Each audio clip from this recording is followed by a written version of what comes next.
Okay, good morning, family. I'm just getting my coffee up off this coffee pot. Woo! Get that first sip going. Delicious.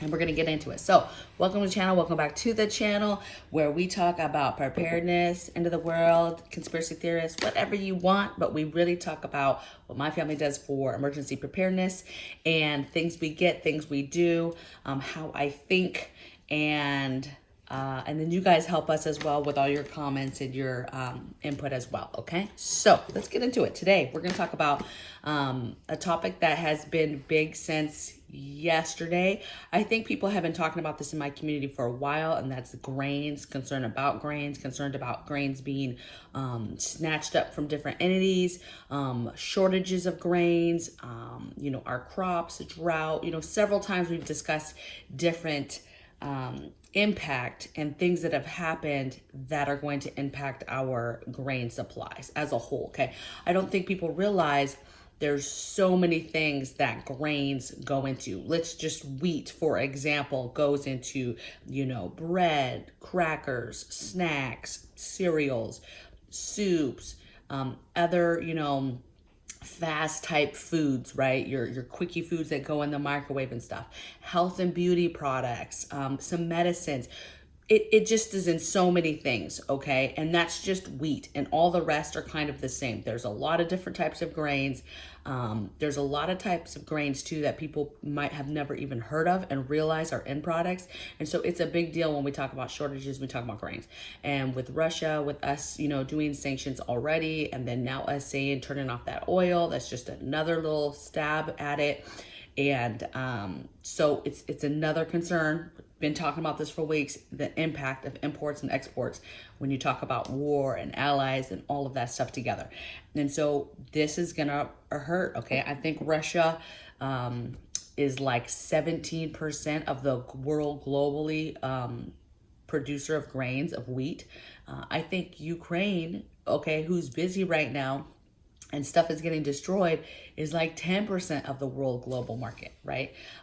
So it's not good, okay? And now what's happening is you have places, prominent places that you've always been able to get grains from that are starting to have issues. The LDS Church of Latter-day Saints, they now used to be able to go there and get in bulk beans and grains and other different things, you guys. I'm sorry. Other different things, and now it's becoming an issue. Somebody just reported to me yesterday that they're completely out of wheat and specifically hard wheat, hard red wheat, that type of thing. Okay, so it's concerning. It's very, very concerning. So I'm going to give you 10 grains that I think you need to get in, try to get into your stockpile now. Don't just get grains though, because I tell you to get grains or somebody else tells you to get grains. Get grains that make sense for your family and what you would be cooking, right? It's not necessarily to get all of these grains on here and be like, well, this prepper, excuse me, I just spit everywhere. This prepper told me to get all these grains. No, what I'm doing is I'm going to give you 10. There's more, okay? But I want you to kind of be thinking about the whole grains, the things that you could be getting now that you do use in your family, right? You do use in your products and you will want to have in your products, okay? For example, flour, the meal grain. A lot of people use flour, right? And so if you want a way to be able to get flour and whole wheat flour and let's say cornmeal and things like that, when you run out of that in your stockpile and have to mill it yourself, that will be an option for you, okay? So I'm not saying to necessarily get everything on here, but get what you know that you're going to use for your family and get it now while you can, okay? All right, so let's get into it. And after I tell you these, I'm also going to tell you some places that you can get some stuff. Okay, so rice. Rice is like a huge one. We talk about it all the time. Brown rice specifically is the best grain of rice that you can get, right? However, when storing it, it does not store long term, right? So I'm not telling you don't get your beautiful rices, your long grain rices, your brown rices, your mixed rices. get that stuff, but just know that you need to keep that in your normal rotation and you need to cook it on a regular basis. And that's not the rice that you're putting away in buckets to store away for 20, 25 years. It's gonna go rancid. You're gonna waste your money. It has too many oils in it and you're not going to be able to keep it like that, okay? So you're not gonna be able to keep brown rice maybe even 10 years, okay? You've got to have it in your normal rotation. That's why you have a lot of preppers saying, no, only store white rice. So I'm saying the same, okay? Super long term, you are sticking to white rice. But brown rice is a great grain. And if you can get that in your home and get it into your normal rotation, like if you love brown rice, get that and have that in your normal rotation and cook it, okay? It's a great source, okay? So, but rice overall, great grain. Big, probably one of the biggest grains. It probably is the biggest grain in here. Next, I have barley. Then I have corn. Then I have wheat berries. Another really popular one is wheat berries. Oatmeal, another huge one. You can get oatmeal, oats, whole oats. A lot of this stuff on here you can get in a whole product, and then you can get it kind of where it's milled down and it's already kind of milled, but it's still in a kind of a raw-ish form, if you will, okay? I said oatmeal, quinoa, I always say this wrong. Oat bran, I believe oat bran, you guys, my grandma used to eat. I'm pretty sure it was oat bran. Wheat bran, maybe it was wheat bran. I grew up, my grandma was eating, maybe she'll see this, you guys, and she would in the mornings make some sort of wheat. It was either oat bran or wheat bran, and she would make it in the mornings and eat it like a porridge or like a soup, not a soup, but like a porridge, like a cereal, hot cereal. It was so bad. I hated it. And she was always trying, my grandma's always been super healthy and she was always trying to get us to eat it. And it was so bland. I'll have to ask her which one it was, you guys. But oat bran, rye, and then these two other ones are cool because they're kind of snacks. And one of them is popcorn, which is a super big snack. And then on top of it being a big snack, it's easy to make off grid, right? It's easy to make on a fire. It's easy, it's simple. It's easy to add some butter and salt. It's just a very, very fun snack that's easy to make and quick. And then sunflower seeds is my number 10 one, okay? Again, a little bit of snack, but it's a whole, sunflower seeds is a whole type of grain. I just think that in these crazy times of us just being all these people running around with their heads cut off and like we're going to war, and it just the craziness is coming out of like everybody now. Not just, it's no longer just me, I'm the crazy one, but people are discussing this stuff for the first time, some of them. And so when we talk about these things, it's not to be taken lightly, right? This is to give you some ideas of some grains, you guys. These are not all inclusive. If you want to know more about grains, or there's all types of stuff on the internet, okay? There's a ton more. I really just wrote down the ones that I know that we will use, some snack stuff and some stuff that I know will mill ground to make very specific products, right? Very specific, different flours. Bread is huge here. So I want to be able to continue to be able to make flours for breads, be able to make cornmeal for tortillas and things like that. Be able to have stuff for soups and stews and all that good stuff. Okay, so it's important for us to have, and you don't have to go out. You know, a lot of people are like, I got 3 50-pound bags, and to me, this is just my honest opinion, you guys. There's no need to go get all these 50-pound bags of food, okay? Yes, maybe one time, get you some 50-pound bags, put them in buckets, put them away for a rainy day, right? That 25-year mark, just that's long-term storage. But for everyday use, for hey, immediately around the next corner, the next couple years, we might need some stuff. Having a small stockpile is good to go.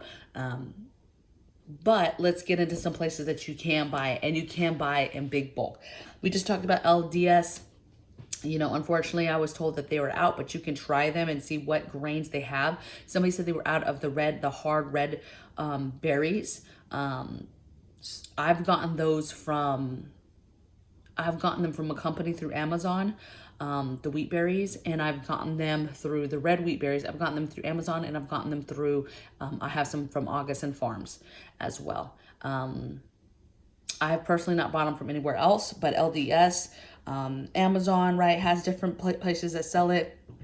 August and Farms, you could still, you know, they did the whole thing where they were saying they were discontinuing and they weren't going to be able to do stuff, but they're selling stuff like crazy. You can find their products all over the place still. Okay, so August and Farms, different co-ops right in your area. Azure Standard, a little bit more expensive, but they have a ton of variety. They have almost too much variety where you're like, I don't even know what to get, okay? But that's cool because you can get a lot of smaller bags, okay? You don't have to go crazy and be getting 50-pound bags. And I know some people might be like, Tasha, why are you telling people that they need to stock up on this stuff, you know? And yes, you do. And when you do have the money and can do that, then do that, okay?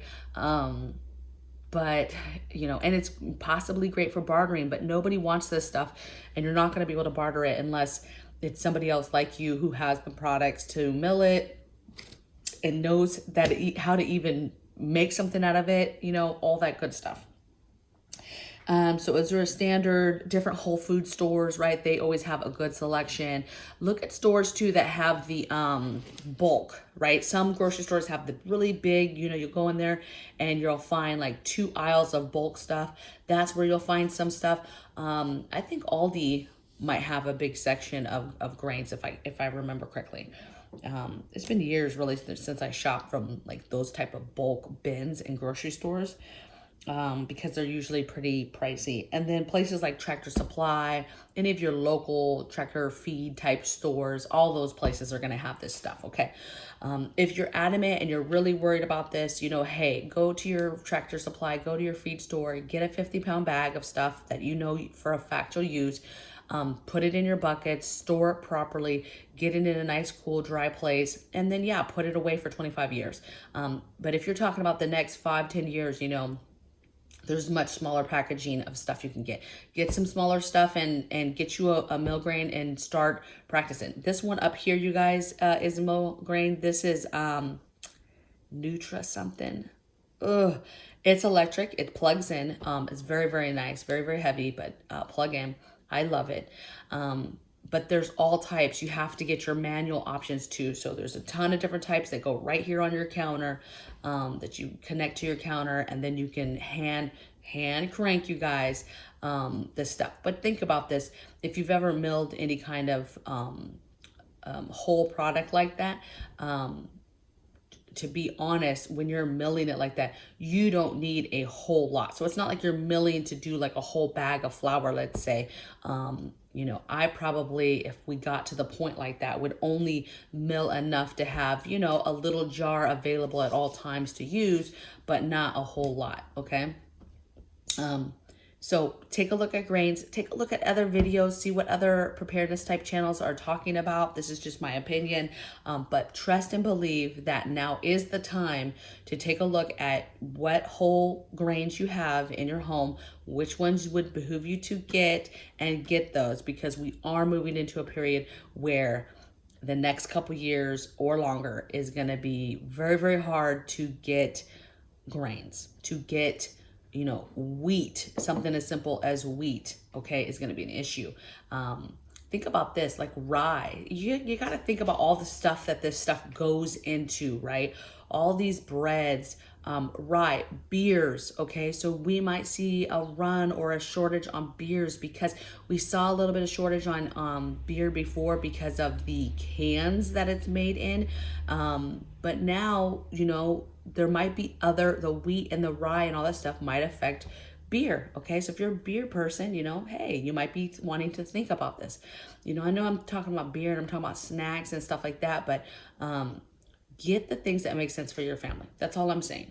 That's it, okay? And that's all you can do is try to get ahead of things in a crazy time. And other than that, get you a drink, you know, have a beautiful day. It's super sunny here and blue skies here, so we're about to get out and do some things outside with the house, and I will see you guys tomorrow in the next video. I'd love to hear in the comments below too if there's any topics that you want me to cover now with how crazy things are getting, if there's something specific that you want me to cover, okay? Until then, take care. Bye.